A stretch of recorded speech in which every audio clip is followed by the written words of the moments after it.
Good afternoon, class. I thought I would give you a little bit of a overview or a rundown for the English 1101 online course. My name is Mr. Wilson. I will be your instructor for the next 15 weeks or so. I'm hoping by the time that you're able to watch this, you obviously have already downloaded the Okta app, know your username and your password to get into the actual computer aspects of Blackboard, as well as your Office 365 email. So if you're new, which I'm assuming most of y'all would be probably new, if you look here, once you get into your Okta account, you're probably going to have a whole lot of different apps to choose from. Some of them you're going to need for this semester. Some you may need for later semesters. Some you may not need at all. But the main one that you're probably going to need, at least for this class, would be the Blackboard, which is right here. If you can kind of tell from my little circling around, you may need Microsoft Office 365 Teams. If you check your email within the, recently within the last couple hours, you should have received a virtual, sort of like a virtual classroom or chat room type deal if you want to sort of get in touch with me throughout the week. Again, if I'm not there, you can always leave a message. I will try to get it back, back to you within a 24 to 48 hour time frame, depending on, holidays, weather issues. There's some weather issues that we're having to deal with for tomorrow. You probably got that email. So that's just another way that you can kind of get in touch with me besides email. I mean, you can always use the email. You can always use call and leave a message. Um, Teams might be easier to get to me too because it's sort of like the email type deal. The beauty about Teams is that you can kind of see the message. So if somebody in another class is thinking the same question and you already answer it or ask it and I answer it, they can get the information because it's usually going to be saved in that particular chat session. We can always schedule something one-on-one. We can also schedule something with the groups of people, groups of other students. You just kind of have to let me know about the teams because sometimes it can be kind of sketchy as it relates to our internet. Sometimes it's in, sometimes it's out. So just be mindful of that. But I wanted to go through and show you a little bit about Microsoft Office 365 email real quick because I'm not sure what type of orientation y'all went through. You should have had something, via email that sort of walked you through this. Maybe you came to campus and got a little bit of orientation, maybe from your advisor. But it's always good to have a refresher. This is going to basically take me to my Microsoft Word or Microsoft Office 365 email. So you're going to have an email connected to your student account, meaning your Gmail account, your Hotmail account, your Yahoo account. You won't get emails from your instructor or from me or from the college to those accounts. You're going to get information and email to your student email account. So there's two different things with that. You might want to be careful too. If you send email, you can only send email in Blackboard. You can never receive any email. So anything that gets sent email wise through Blackboard is going to come to this particular 365 student email page. Now you may have to search your other or your junk mail to find stuff that has been emailed through Blackboard. But if we email you something, if the college emails you something, it's going to come to this particular account. And as you can tell, it looks like I've already had some folks, and I'm going to have to go back here, accepted the whole deal with the teams, which is really good because, again, if they have any questions, they can sort of send a message in real time, and I will get back to them as quickly as I can. And generally, like I said in an email, if I don't get back to you within it's usually going to be within a 24-hour period, if not, sooner. If it's over the weekend, generally I work Monday through Thursday, 10-hour days, basically 7:30 to 6. Anything after 6 p.m., of course, you're probably going to wait until the next day. If it happens on a weekend, let's say Friday, Saturday, or Sunday, or it's a holiday, you may wait up to, 2 days. Depends on how big the question is, where I'm at, if I'm out of town or whatever the case may be. It may take a little bit of time. But I will get back with you. So sorry about this. I'm looking at some stuff. They're canceling classes. They're canceling shutting down the campus and stuff ahead of, with that storm coming tomorrow. So I'm getting a lot of emails. So if I see a little bit distracted, I apologize, because I can't just sort of pause this and pick back up. So I had to sort of go in one take here. But what I was saying is just be wary, of when you send stuff. I mean, if it's during the day, if I'm teaching, if I'm traveling, because like I said, I live in Brunswick, so I am traveling in the mornings and I'm traveling in the afternoons. So if you send a message and I don't get back to you, right away, it's not because I'm trying to ignore you, or, just not answer you. A lot of times I'm either traveling, I may be teaching, and maybe in an online environment like this, where I'm teaching now and I can't get to you. I do go to a high school 2 days a week, Tuesdays and Thursdays, up in Brunswick. So, between 7:30 and let's say 11 or 11:30, you may not be able to receive a message from me until I'm able to get back into my office, my home office down in Camden. So just be patient.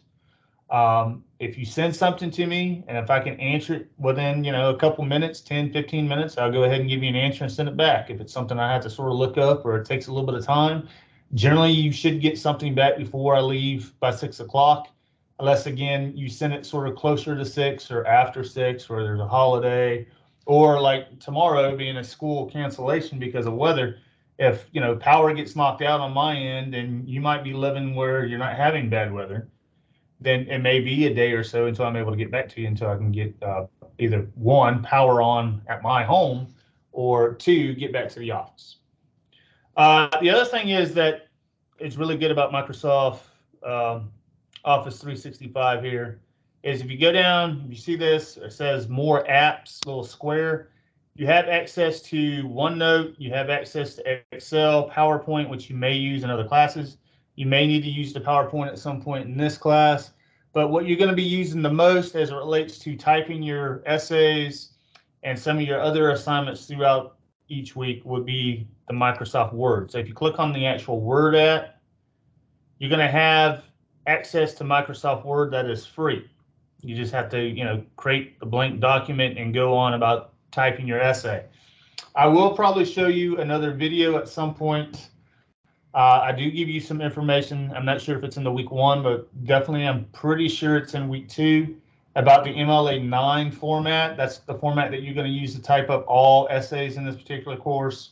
And really pretty much most assignments that you have to type up on Microsoft Word, you want to sort of style it and set it up as in the Microsoft or the MLA 9 format, basically.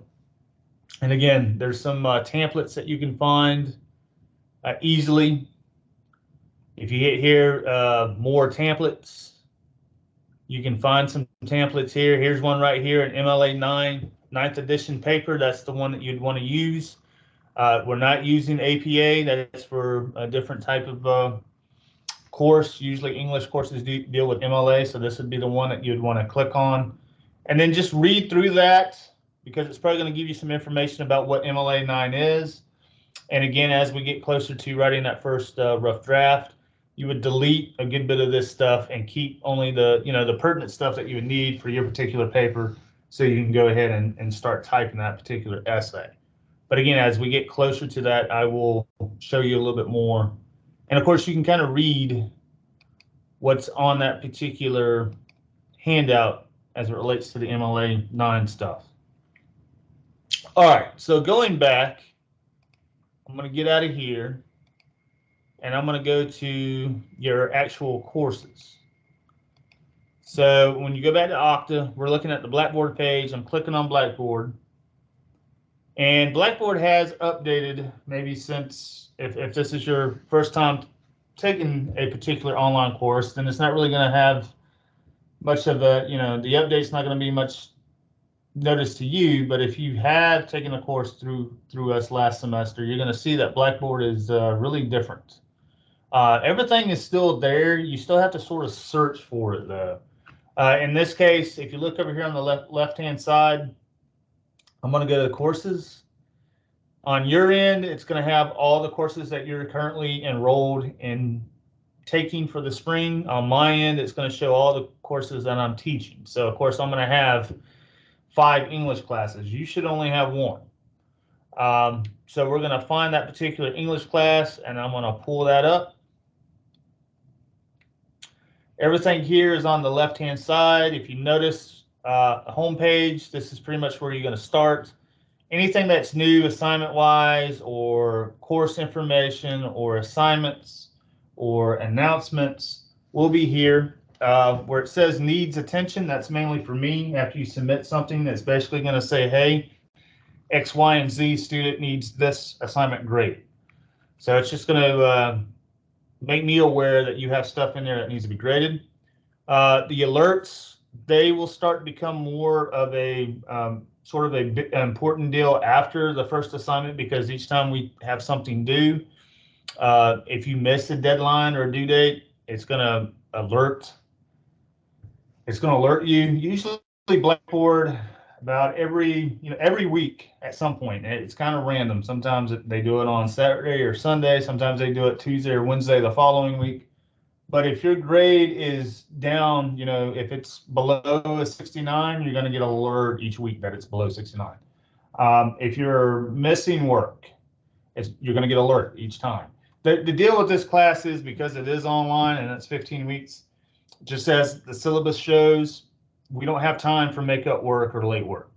You have generally your major deadlines for essays and big major stake assignments are generally on Sunday by 11:59 p.m. We do have peer reviews and that type stuff that deal with your essay rough drafts. They're usually due on Thursday nights by 11:59 p.m. The deal is, if you don't have your work in, just be aware that you're going to have to eat the 0. We don't have time to go back. I don't have time to be following 23, 24 people around. You're taking this class as a college student, as an adult. It's like anything else in life. You don't pay bills, you have consequences. Either they tack on fines and shut you off, or they just shut you off. So in this case, because it's an academic environment, it's just going to be a 0. You don't turn something in, or if you miss deadline, 0. The problem with the zeros in this course is that with each 0 you make, it's taking 20 points off your final grade. You make 3 zeros, you can do the math. 100 from 60 is basically a 40. That's what you have. I will say, if you have 3 or more zeros in the class, by the time we get to week 8 or midterm, which would be February 29th, you probably want to withdraw and take this class again in the summer, because you're probably not going to pull your grade up even to a 70 by the time we get to March 1st if you are already failing. Usually, I would say I would be weary about if you had 2 zeros, because again, that's 40 points. If everybody's at 100, 2 zeros will bring you down to a 60. So you go from an A to a D basically overnight. As it relates to extra credit and that type deal, depending on how the semester is going, you may have some chances of extra credit. It's going to be very limited, and the window for that extra credit is not going to stay open for too terribly long. And the reason for that is, when I've offered extra credit in the past, the students that really needed it, the ones that are basically C, D, and F range, never did it. And it was the folks that had A's and B's who didn't really need it, but did it for the cushion, that really benefit from it, even though their grade was already pretty much in a good position anyway. So when these folks had the C's and D's and F's, they came up, 8 weeks after I offered it, and here it is 2 days before the semester, and that opportunity for extra credit is already closed. Is there any way I can do any extra credit? Where were you the last 2 months? So it pays to read your announcements, pays to read your emails. It pays to watch some of these videos.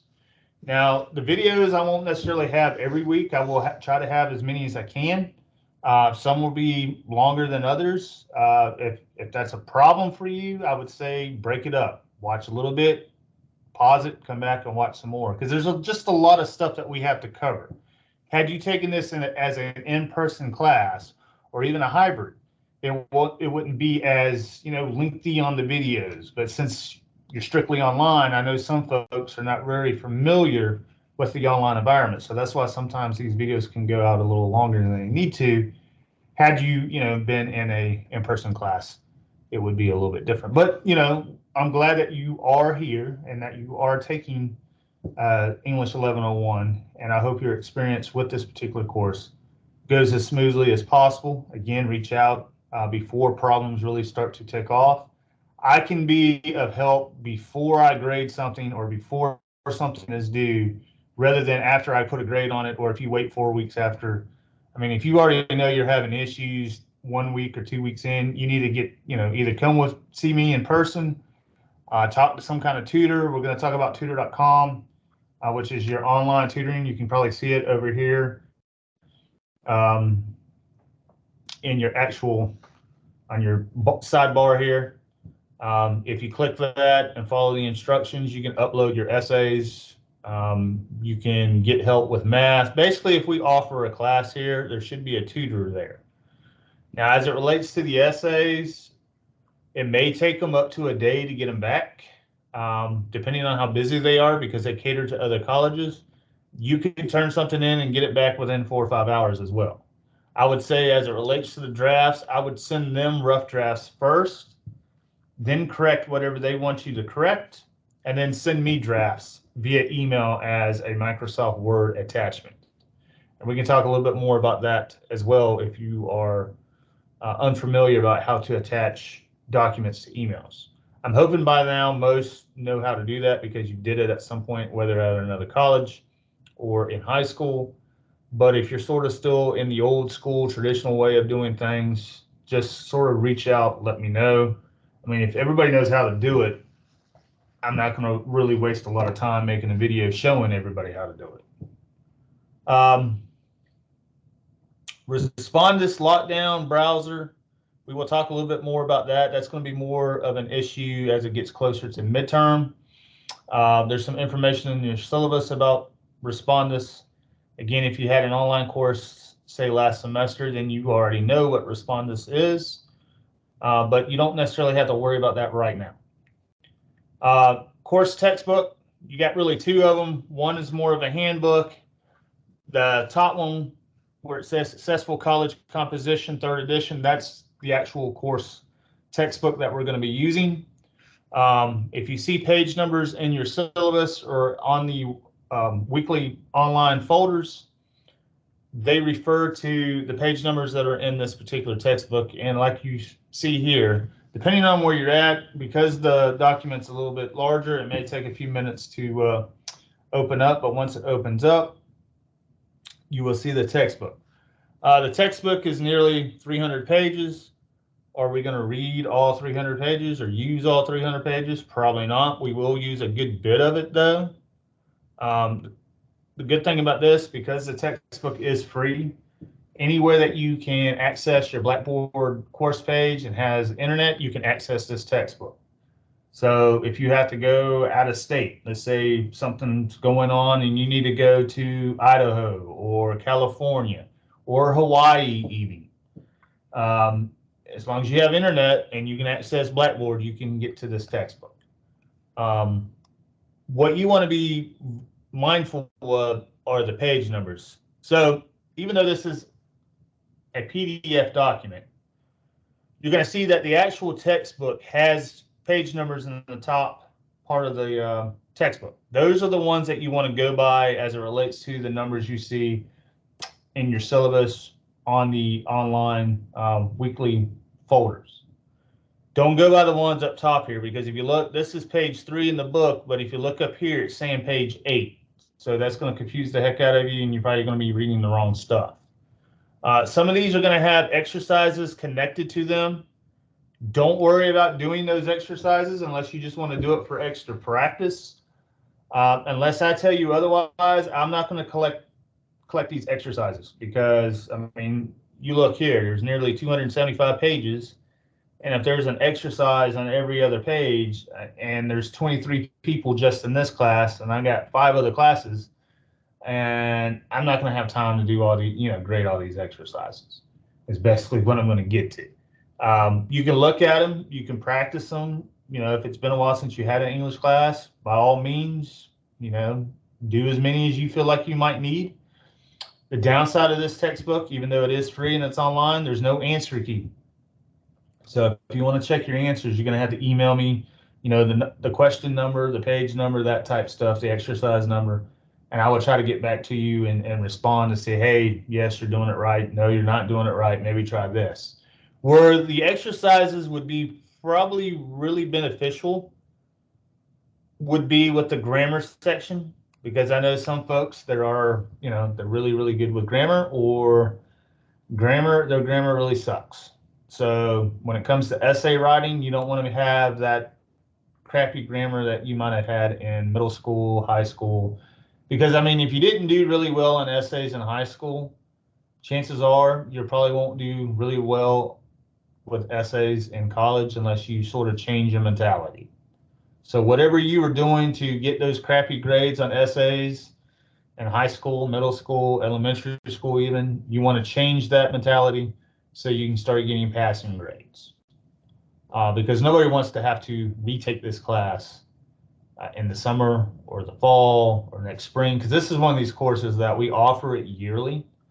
So if you have to retake, college would be more than welcome to take your money, summer, spring, or fall. So we can work together. Hopefully, not too many people really fail this class for me.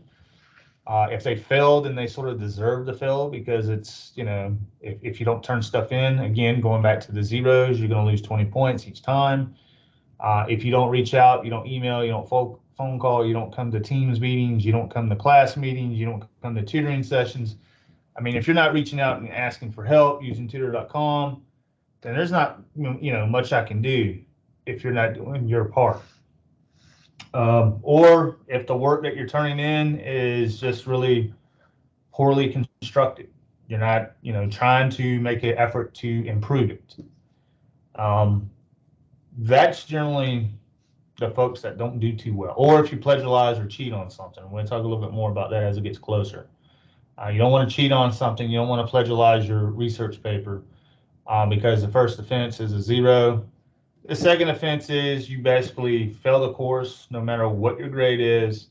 And if you're foolish enough to do it, more than that, which really at that point you already failed the course, but you could go before a committee here, a board meeting, where they determine whether you're suspended for maybe a couple months, couple semesters, years, or for good.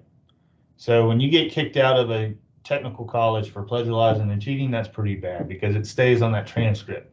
So no matter where you go, whether it's University of Phoenix or somewhere overseas or somewhere up north, that little, fault, it's going to follow you for the remainder of your college career. So hopefully nobody will have that issue. The other thing is, if you look, there is the assignment checklist. Let's see if I can get it over here. This basically tells you what we're doing for each week. It gives you information about where to find stuff, whether it's in the textbook, whether it's in the weekly folder, the page numbers, what is due, when it's due. So if something changes, I will first send out an email or an announcement about it, and then I will try to go back and change it within the checklist as quickly as I can. The problem without changing this is once you download it, I have to go back, make the change, upload it again. So it does get kind of be a pain. That's why on your syllabus it says schedule subject to change. I have that right to change the particular items or dates on the syllabus, but usually I will do it for the benefit of everybody involved, which would be me included. So if I do change a due date or something, it's going to be pushed backwards instead of pushed forwards. I usually don't add in additional readings just because I know what 15 weeks look like. I know based on the assignments I'll offer and the readings I've already had in play, you probably don't need any additional readings at this point. But if something does come up I think is really good, I will send it by email and give you instructions on it as it relates to, hey, is this just reading for reading's sake, or should I do something for it with a grade? The announcements, again, this was the first announcement that I sent out, excuse me, over the weekend. You probably should have got an email version of it. And I link it up to the syllabus, which we'll talk about here momentarily. But if something's going to happen, if I'm going to be out for whatever reason, my two daughters, I have two young daughters, if they get sick and I can't be at work at any point, I will let you know. I'll kind of give you information about what to do. But for the most part, because this is a strictly 100% online course, you basically have 7 days to get most of your work done. I mean, it's all going to be laid out. You know what to do. Most deadlines, like I said, are on by Sunday night. So you should be able to complete a lot without me throwing up a bunch of announcements here. But if something important does happen and I think that you need to know it, I will let you know. Excuse me. Oh, thanks.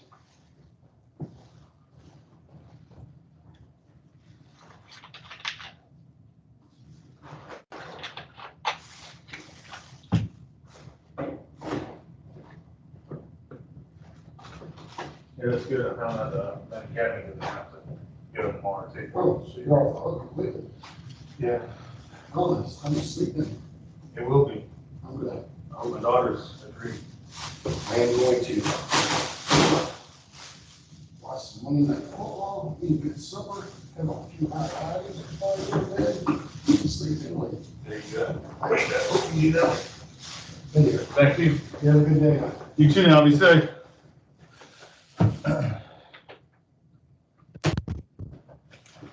All right, sorry about that. And deal with the afternoon trash. But like I said, if there's anything important announcement-wise, you should get 2 of them, one in the Blackboard and one on your email. So make sure that you sort of check this.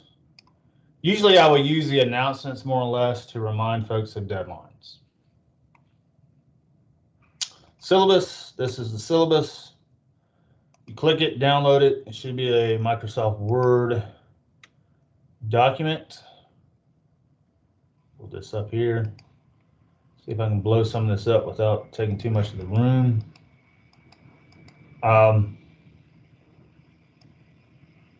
This is basically my office and classroom, 1214, 1216 in the Camden Center. So if you live in Camden County or in driving distance and you want to set up a in-person tutoring session, I do offer in-person tutoring sessions at these times: Monday and Wednesday, 10 a.m. to 11 a.m., Tuesday, Thursday, 12:30 p.m. to 3:30 p.m.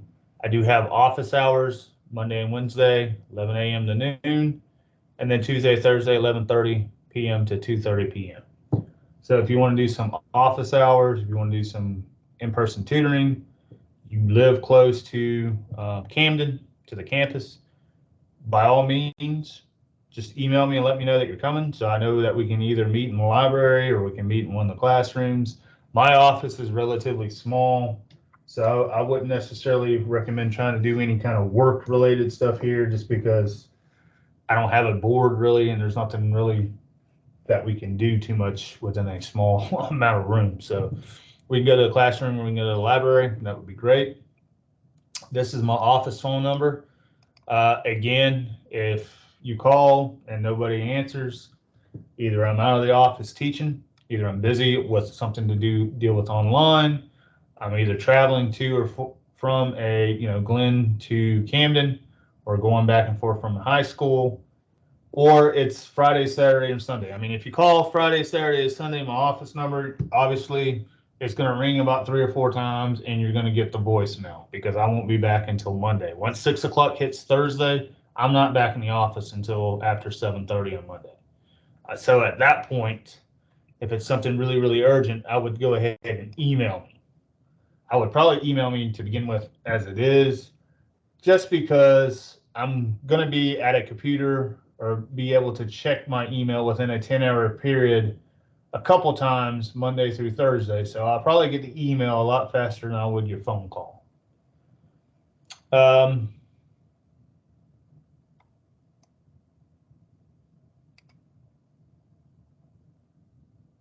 If you look, this is a particular description of your online 1101 course.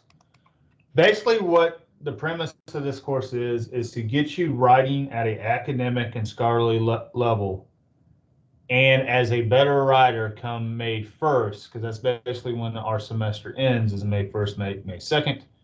Then you are coming in to this particular class January 8th. We want you, as January becomes February, February becomes March, we hope that you see improvement gradually and increasingly with your writing ability. So we're going to look at various modes of writing. We're going to start off with narration. We're going to look at description that follows, process, definition. We may look at compare and contrast, cause and effect. We will have argumentation. So really, you're going to have 5 major essays. Each one, the percentage increases as it relates to the grade weight. The page number and the word count increases. So the first particular essay assignment that you're going to have to do by the 21st of January will be a narration. And I believe that's about 2 to 3 pages. So when we get to description, which that will be due later toward the end of January, now we're going to increase the paper length. So that will be 3 to 4 pages. So with each new essay, we up the paper length a little bit, we up the word count. The reason for that is when we get to after about the point we're going on spring break, the last week of about the last week of March, first week of April is really when spring break happens. We're going to be in a research paper mode. You do have a research paper in this particular class, and that usually goes about 6 to 8 pages in length. So if you look at that word count, that's about 1,500 to 2,000 words, including a works cited page. So it's really sort of a big deal. So that's the whole reason why I up the research or up the paper length each particular essay. So by the time we get to April 1st, you probably have already written close to 5 or 6 pages, if not longer, with the previous essays, because by the time we get to April 1st, you're already going to have 4 essays under your belt. Obviously, we're going to look at some grammar issues. We're probably going to start off very genetic with the grammar because you do have that grammar handbook. We will focus on big, major grammatical errors. Once I start seeing a lot, if I'm seeing everybody making fragments or subject-verb agreements or dangling modifiers, then we're going to focus on those things a little bit more, just because you need to know how to fix them, correct them when it comes to the peer reviews that you're going to have to do every other week as it relates to your other student essays, right? Your peers, your rough drafts, because you don't want to keep making the same mistake that you make in essay 1 and essay 4. Because your grade's not going to get any better if you keep making that same mistake. If it's stuff that it looks like y'all kind of already have a master to, you don't need to really have too much more practice with it. We're not going to spend a whole lot of time on stuff that you know how to do really well. We're going to spend the time on the stuff that you really need to improve. Because if you already know how to do it, we're just wasting time on something that we can, be using that same time on something that will improve your writing and help your grade. And it could be a point that, maybe not too many people need too much improvement with the grammar. It all really depends on how long has it been since you did grammar. How long has it been since you had English, either at a college level or at a high school level, AP courses or a college prep courses. Now, if it's been 10, 15, 20 years and you haven't really written a formal essay and that long, or maybe not at all, then yeah, you're probably going to have a little bit of issues up front. But we're hoping over the next 4 months we get those issues under control. And that's where you can always, again, you can reach out to me via Teams, email. You can go to tutor.com. We're here to help you. We offer the free help. You might as well take advantage of the free help, because if you try to go and find a private tutor, whether online or in person, you may be looking at $35, $45, $50, and that's for the cheaper ones.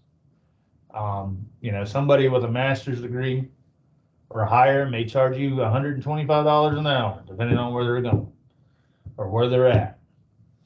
So unless you have that type of money and time to spend, just realize that we're here to help you, and it's free.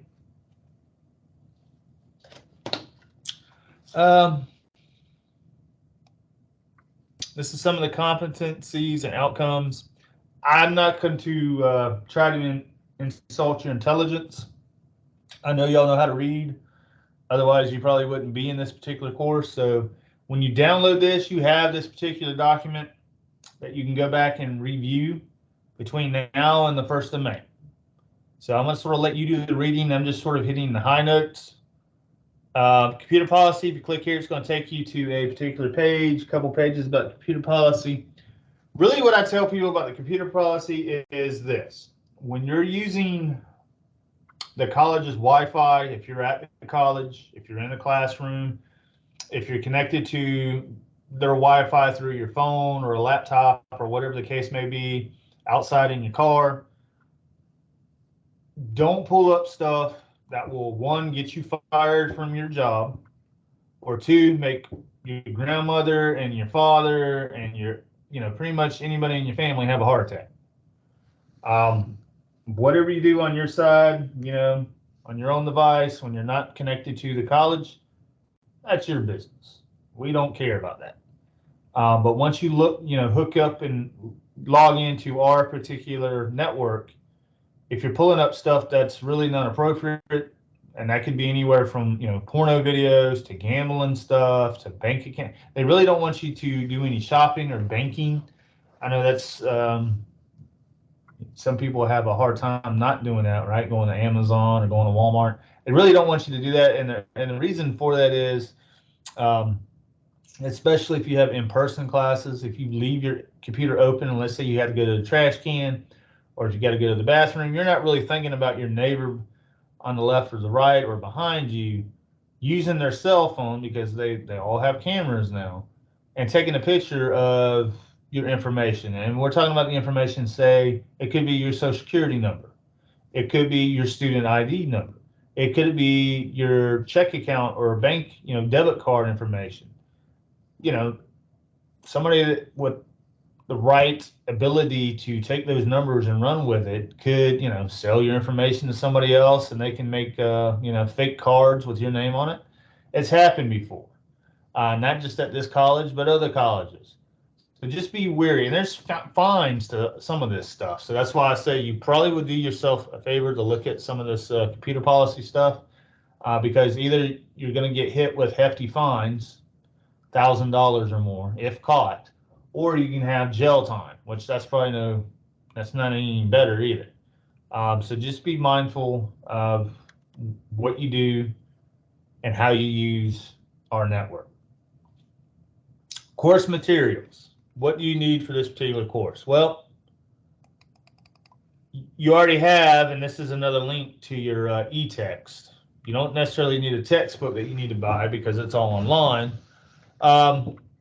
The MLA handbook, that's also sort of online. We do have a printed version of it in the library that you can always come. You might want to have paper and pencil, pen. That's just stuff to sort of have by, to take your own notes on, to write drafts, that type deal. Dictionary, thesaurus, you can find any of those online for free. You don't necessarily have to buy one. I'm sure you probably have one somewhere in your house that should be suffice. Obviously, you're going to need internet and computer access. If you don't have that, it's going to be really hard to be successful in this course.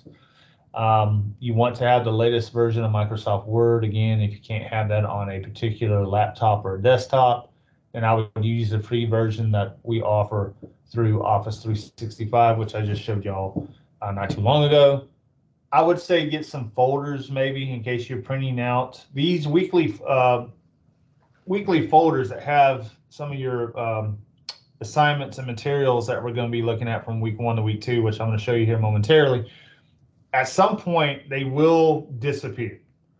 I've been trying to keep them open for at least a week, maybe the full 2 weeks that we're looking at a particular genre. So if you need something within a 14-day period, you might want to go ahead and print that out once it's available and stick it in one of your folders in case something does happen. Let's say that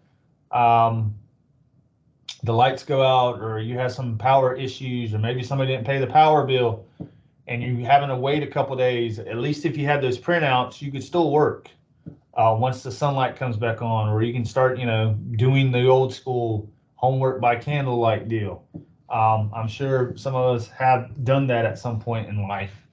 But if you already had that information in the folder, you wouldn't have to worry about, 2 days later kind of getting in contact with me. Hey, this is what happened. And, I know I haven't been online the last 3 or 4 days. What have I missed?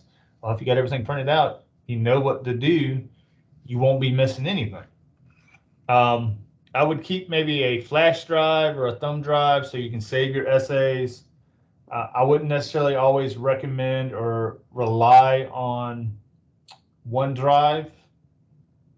Just because if something happens, at least if OneDrive isn't really working on your end for whatever reason, you already have it on a thumb drive, you can pull it up. Because what's going to happen if you don't save your work on something, it always does at one point in the semester, I'm going to get a sad sob email, usually around the time when the research papers due, right? 7 pages, and this has happened before, a couple semesters around Thanksgiving. Student had her work all laid out on the table. Grandma came in and told one of the grandkids to clear the table. The boy didn't realize that, hey, this was basically an essay or somebody's work. So when Granny said clear the table, he cleared the table. So he basically took everything that was on the table and threw it away. Short story. A long story cut short, basically, the student didn't realize until 4 or 5 hours later when they were looking for the paper, realizing now it's in the trash somewhere with gravy and cranberry sauce on it. And the student had nearly 7 or 8 pages and didn't save anything. And the student actually had a low A in the class. And of course, they started emailing me and bombarding me with emails over Thanksgiving, freaking out. And the Monday when we got back, kind of had that conversation. You had 4 weeks. I told y'all since the beginning to have a thumb drive to save your work. Yeah, I know, I didn't save it. Well, you got 2 days to turn it in. Needless to say, her 92 didn't last to 92. I think she came out of the class with a 72 at that point. Still passing, but hey, had she saved her work, even if she saved a little bit of it, because she had 2 days, she had to go back and retype 7, 8 pages and go back and look at relocate the research because she didn't save all that stuff either. So she was basically up for about 2 days. And I hated it for her, but when the college wants grades within 2 days too, there's not much I can do when you had nearly 8 weeks to save your work. So definitely get a zip drive or a thumb drive. You can probably get them at Walmart really cheap. You might be able to go to the Dollar Tree and get them really cheap. You don't need something that needs to hold a lot of room. You just need something that's going to hold at least, 5 or 10 assignments, at least for this class. And then after you're done with this class, you can erase that stuff and still use that same thumb drive for something else, if need be. We do have some copyright notices when it deals with LibGuides and all that information. You can kind of click there and look at it. This is pretty much, you can kind of go back and reread some of this stuff as it relates to the attendance policy, that type deal. If you do need something ADA or Section 504 disabilities, if you need something for extra time, that type deal, Generally, we don't have a lot of quiz type deal. If we do have something, it's like a weekly writing. The essays, like I said, you generally will have anywhere from maybe a 15 to 18-day period to get some of those in. You have about 2 weeks or so.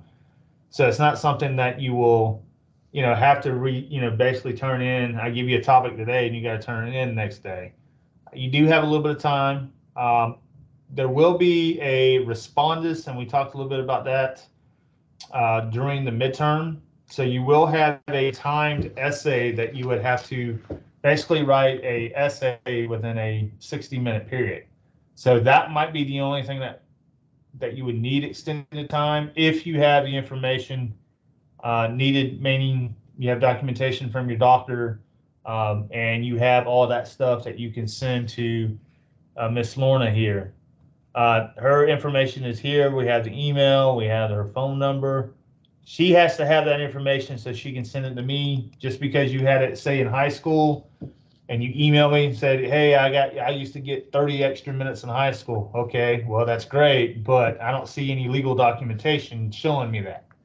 I don't see something coming from your doctor, from my particular student navigator that says that I should grant you that. So until I can get that, I can't grant you 30 minutes or whatever the case may be. Grading in the course, we go on a 10-point increment. 89.5 to 100 is basically an A. Basically, if it's 0.5 or higher, at the very end of the semester, I will round it up to the 90. But if it's an 89.4, I have to round it down to an 89. It just makes Blackboard and the whole grading situation easier. Most folks need to have at least a C or higher to move on in their particular study. If you're in a nursing program, they may want you to actually have a B or higher. D's and F, well, obviously F's is not going to be passing, that's going to be failures. D's, depending on what you are going into, may be passing, and you might want to check to see if a D is considered a passing grade as it relates to if you're going to transfer from Coastal Pines. More than likely, I try to tell folks to keep 70 or above, just because if you do transfer to somewhere else, chances are if you have a 69 or lower, they're going to want you to retake that course at some point before you graduate. Same thing with college algebra if you're in the college algebra class. So just be mindful of that. The assignment weights, you really have two categories. You have MSA and LSA, which are basically major stake and low stake assignments. The low stake assignments, basically quizzes, proposal, annotated bib, anything related, type homework deal, is going to be collectively 30%. So you may have a little bit more of these assignments because those are these weekly assignments. So like the peer reviews, that type deal, they're going to be 30%. Major essays, essay 1, essay 2, excuse me, midterm essay, essay 4, and research paper. As you can tell, with each new essay, the percentages go up. So from 10% to 12%, 15%, 16%, 17%, as does the paper length and the word count. So collectively, the essays are worth 70%. If you add both 70 and 30, that's where you get your 100. So up front, that's why I usually tell my students, the first 8 or 9 weeks, I would try to get the best possible grade in any course. And the reason for that is if you already have an A, a really high A or a high B going into the last 7 weeks of the semester, and if something happens in your life where you're having to focus on one class over the other, or there's an illness or a death, or you just get to the point where you're getting burned out, if you already have an A or a high B heading into week 9 or week 10, as long as you're turning stuff in and passing those particular assignments, it may not wreck your grade as much. You may not have the A, it may be a low B or a high C, it's still passing. But if you come up to, March 1st and you have a 77 in the course, and then for the next 7 weeks, you just decide that, hey, I don't want to do much. I'm tired. I got my income tax check in. I got my student loan information or check and financial aid in. Spring break's coming up, so basically for the month of March, I'm just gonna chill out, go down to Miami and drink some kamikazes. That's fine. That's your prerogative. But when you come back April 8th, you're gonna see that your grade within those 4 weeks, 5 weeks, has went from a 92 to a 62. And by that time, it could be too late. So just be mindful.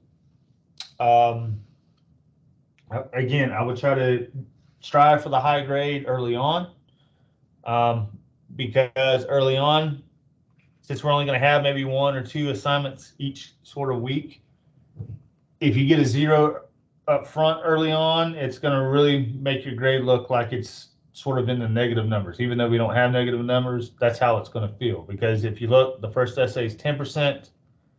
We're going to have a couple low stake assignments in between when that first one's in. But if you don't do really well on those and you sort of don't do so well in essay one, it's really just going to make your whole grade is going to go, instead of being even, it's just going to go whoop, and now it's going to be hard to pull up. So just be careful of that. Again, you can kind of go through academic plagiarism. We will talk a lot more about that as it gets closer to dealing some of the research. There's some information about AI. We know there's writing programs, there's plagiarism and AI checkers. AI is sort of the same thing as if you're plagiarizing. You're letting a computer bot write your particular work. You will eventually get caught. When you do get caught, the same consequences as had you plagiarized a particular work will apply. So first offense, again, 0 automatically on that particular assignment. Second offense, F in a course. And, chances are you're going to go before a board and they're going to determine whether they're going to suspend you for a couple semesters, years, or if they're just going to bar you from life. So any event, I wouldn't do it. It's not worth it. This is the information about respondents. It's usually for online courses only. So if you're taking additional online courses, you're going to have to do a respondents exam for that particular course as well. You want to look at some of these hyperlinks as it gets closer to the 29th, because that's when our practice or respondents event is going to be due. And as it gets closer to that week, I will give you additional information. The college is probably going to give you additional information as well.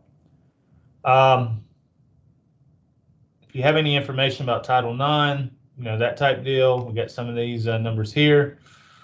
Human resources, ADA, we talked a little bit about that. There's emails here that you can send to whatever the information they need. Campus security, if you're on a particular campus and you need a security to escort you maybe to your vehicle if you're at a campus late at night or something. This might be some numbers that you want to sort of kind of keep in mind. Since it's an online course, obviously, I don't care if you use a smartphone or laptop. Makeup work and late work, like I said, generally, I don't have time. I have 5 other classes who are going to be submitting assignments in about the same time you will. So when it comes to late work and makeup work, just don't have the time for it. Things are due when they're due. If I do change a due date, I will let you know, and it's usually going to be a benefit for you and for me. But just forgetting, oh man, I forgot, or I wasn't feeling too well. I mean, unless you're in the hospital and you can't access, and you got documentation that you can't access the internet, I mean, you could still do something. Anything is better than a 0. So I would just turn stuff in. You can turn it in earlier, because usually you're going to have drop boxes that are going to be available earlier than the assignments actually do, or you can turn in, by the time the assignment is due, because once it hits midnight, it disappears, and if there's nothing there, it goes ahead and grades it as a 0. And trying to do the late work and the makeup work, hunting people down, it's just more of a pain on everybody's side, because a lot of times the students say they're going to do it, and then again something else comes up, and before you know it, the second assignment is missing. So now you're 2 assignments in the hole. So, and by that time, you've already, missed 40 points. So I would definitely keep up, look at your assignment checklist and due dates, check your email, check your announcements. Just keep up with the work. Because, I mean, unless you just have something catastrophic, chances are when you ask for a late work or makeup, I'm going to just say, nope, just do your best on the next, whatever that next assignment is, because we just don't have time. Now, what I may do, and I've done this in the past, is as we get closer, in this case, as we get closer to the middle of April, I may drop one of your lowest weekly assignments. So like a peer review, if you didn't do one, or if you didn't do so well on it, or one of these weekly assignments that deal with a reading or a quiz or something of that nature, I may drop one of those. Will it help? Yes. Will it bring you from an A to a B overnight? Probably not, unless you're already borderline with a and B type deal. Meaning, if you have an 87 and I drop whatever that lowest grade, that could pull you up to a 90. But if you have a 82 and I drop that lowest grade, it's probably not going to pull. It'll probably pull you up to about an 84, 85, honestly, at that point. So just be mindful of that. This is the tentative schedule. Basically, you will see the same information more or less in a concise manner on your weekly Blackboard page. Notice spring break is April 1st through April 5th. There's no class during that time. Really nothing to do. What I would suggest by the time we get to spring break, unless you're going somewhere like with your kids or something, I would devote some time to work on that research paper, because when we come back, you only have 3 weeks and that's it. So just be mindful, because I've had a lot of students that they take off on spring break, and when they come back, their mind is somewhere in Puerto Rico, still on that beach, sipping those margaritas, but their body is, their body's here, but their mind is elsewhere. Or I've had folks that they go to spring break and they just never come back. So in those 3 weeks, they're missing turning stuff in, and by May 1st or 2nd, they went from, having a passing grade to having now a failing grade because they haven't turned anything in. So just be mindful of that. All right. So to get through this real quick, I'm going to show you where you can find some of your lessons, because I have another course that I'm going to have to attend in person within the next 40 minutes. So if you go here where it says lessons, you click on lessons, you're going to see some information here about how to use Dropbox, orientation videos. I would go through those if you haven't. They should be up there the whole semester, so you can kind of come back and refer to them anytime you need help. Where my stuff is going to start is underneath this. My screen obviously is going to have more on it than yours. I'm going to have to go back. Obviously, if you look, it says description process. The dates are for the fall. I realize that. I'm going to have to go back and change the dates to make it mimic or reflect the spring. But the one that you're really going to be worried about is narration. We're going to deal with narration from January 8th to well, really, it's going to be to the 21st. So I need to go back and change that right away, because this basically to 11/14 is going to be week 1. But the whole entire unit is going to be about 2 weeks. So when you click on that, we have 2 weeks. Week 1 is already going to show up. This is basically what we're doing for week 1. If you look here, I give you page numbers. The page numbers come back to that e-text that I showed at the beginning of the video. The Wolf quiz or Wolf assignment, if you click, it's going to give you 3 different folders, right? It's going to give you a composition aspect. It's going to give you a rhetoric aspect, which is basically the grammar. And then it's going to give you the rhetorical modes or writing aspect, pretty much the genre of writing that we're dealing with for this week, or for these 2 weeks. So we have the grammar folder, the composition aspect, that's really coming from your book. If you click here, if you notice, I sort of give you some hyperlinks. This will sort of take you to supplemental material. It's basically the same stuff you would find in your book. It's a little bit condensed. Some of the examples may or may not be the same. What I would suggest that you do, and you can approach this however you want to approach it, because again, it's an online course. You got 7 days to read this stuff. I would go ahead and read through this. And if you still are having some issues, then I would go back and look at the page numbers that becoming a successful writer correspond to in your textbook. That way you're sort of getting a double whammy of stuff. And I would only do that, right, because it says 6 to 16, if you really need additional understanding. Now, the course textbook is going to have a lot of examples. It's going to have a lot of pictures. Some of the stuff's going to be bigger. So when it says 6 to 16, you're going to be like, man, that's 10 pages. It may not be 10 pages. Half of those pages could be of examples or larger paragraphs that they're giving you examples of. So based on the those being 10 pages, you may only need to read only 5 of those. So sort of keep that in mind too. Where you're going to find what's due for this particular week, I give you a video a little bit more about what narrative essay means, because that's going to be what you're going to be writing on your first particular essay. You do have a weekly reading. It deals with Wolf, the Death of a Moth, which is a professional narrative essay. So if you look in your actual textbook, you're going to have a student narrative example essay, which basically received a 90 or higher. So I would definitely look at that as an example. And if you want to look at something professional that actually made money, somebody made money for writing it, you can read the Wolf piece. So I try to give you 2 particular pieces that show you what a good narrative essay should look like. One from a student perspective, one from somebody that's been famous and actually made money with this stuff.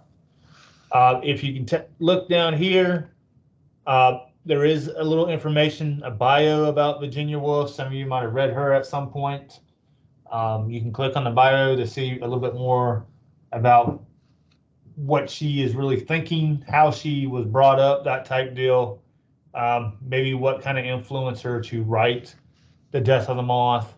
If you look, our first assignment is going to be due the 14th, which is Sunday by 11:59. This is your particular question. I would obviously read the Wolf piece, and then go about answering the questions. You really need to use Microsoft Word. So this is sort of getting you kind of used to using Word. Use the spell check, use the grammar check. It's an English class, so if you're misspelling words or you don't have commas in the right place, I'm going to be taking points off. You click here. You can upload your file as a document. If it's a PDF file, I will go ahead and let y'all know now. Some of y'all do these PDF files. Only thing I can do with a PDF file is read it and give it a grade. If you want feedback, you're going to have to send it as a Microsoft Word, because with a Microsoft Word, I can download it, highlight it, and provide little feedback boxes. Same thing when it comes to your rough drafts with essays. I can't really give feedback on a PDF file because I can't write on it. I can't leave comments. So be mindful of that. The other thing is just make sure you sort of got a one-time shot deal with this. Make sure that when you upload, you are uploading the right document, because otherwise it may cause some problems if I have to go back and delete it so you can upload it again and that type deal. It causes some issues sometimes. Going back,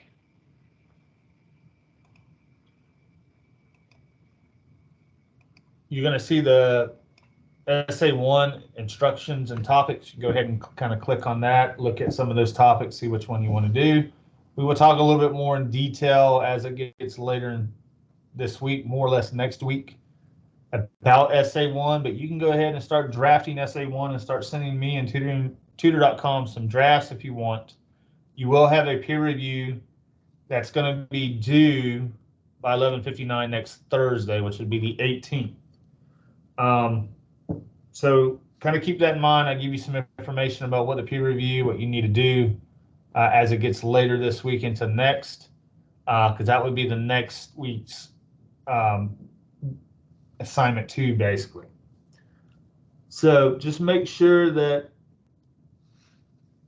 you follow deadlines, you follow the instructions, you let me know if you need any help, and we can go from there. I hope this week doesn't become really overwhelming, which sometimes it can be. If this is your first time doing a college course online, you may get to the point where within the next week or two, you're probably going to realize, hey, maybe this online stuff is not for me. I need to be more in person, which that's fine, because a lot of folks, they sort of figure that out after the first couple of weeks that online is just not for them. And then some people will really like the online environment. Um, don't be shy. I don't bite. There's no stupid questions. I can't read minds. So if you do have a question, I would probably email, call, set up a Teams, whatever the case may be, because your peers are not going to be paying for this class if you got to retake it. So you'd want to probably know if you have a question that needs to be answered, please just ask it. All right, until we meet again, I hope everybody be safe, because like I said, Tuesday, I guess there's going to be a big weather event coming through the Southeast Georgia area, which is the reason why they're canceling Tuesday classes for the college, and some of the high schools and middle schools and elementary schools throughout the area are being canceled too. So you might want to double check and see if you got kids or whatever, to see if they're going to have any plans in place for cancellations or early dismissal. Until we meet again, have a great week, and good luck with everything.